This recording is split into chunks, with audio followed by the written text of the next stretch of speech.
Here's a quick little update on one of my Euathlus species red females. This was the one, if anybody that watches my videos, I rescued from a pet shop about 3 months ago. It was the beginning of the summer. They had a female and a male for sale that were kind of in not so spectacular enclosures, dry, no water dishes, and they both looked pretty miserable. I also picked up a H maculata as well. As you can see, she's doing great, looking absolutely beautiful, just molted 2 days ago, so I'm going to pluck this molt out in a minute.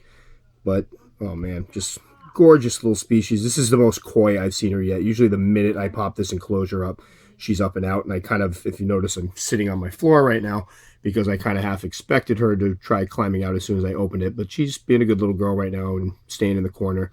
I did just clean out her water bowl, add some water, picked out some boluses, and this is a species that I know originally they were told, you're told to keep them dry. I have definitely noticed that they appreciate a wet spot in here, especially in the wintertime when it gets very, very dry. So I always make sure to overflow the water dish, and I have seen these guys drinking before. So just something, I don't wet down the entire enclosure, but I will keep a corner of it moist at all times. And a lot of times when it gets drier in there, I have noticed them hugging it. So cute little thing. I do have a mature male that I'm going to try to breed to her. Hopefully, we'll see how it goes.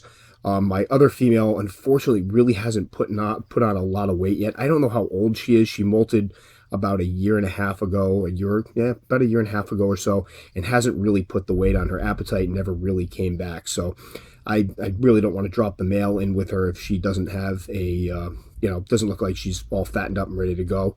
It's when breeding, it's kind of, you walk a fine line. You want them fat enough that they hopefully will let the males walk out alive, but thin enough so that they don't molt out and render the breeding useless. So we'll see how it goes. But this one, I'm hoping she'll start eating. I'm going to try offering her something in about a week or so and see if she'll take it. But I will say, the colder winter months are obviously coming, and these guys really do seem to key into the seasonal changes, and their appetites do diminish a bit as the air dries out, as the furnace goes on. So even if I keep the temps in here up, they still will slow down the eating a bit. But again, just an amazing little species. Not sure why my phone is switching between like reddish and blue tones, but hopefully this doesn't mess up the whole video.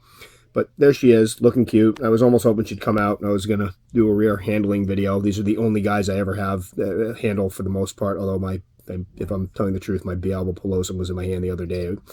But normally I don't handle. These guys are just so darn cute. But there she is, Euathlus species red, looking really pretty. If I do a breeding attempt, obviously I'll update it.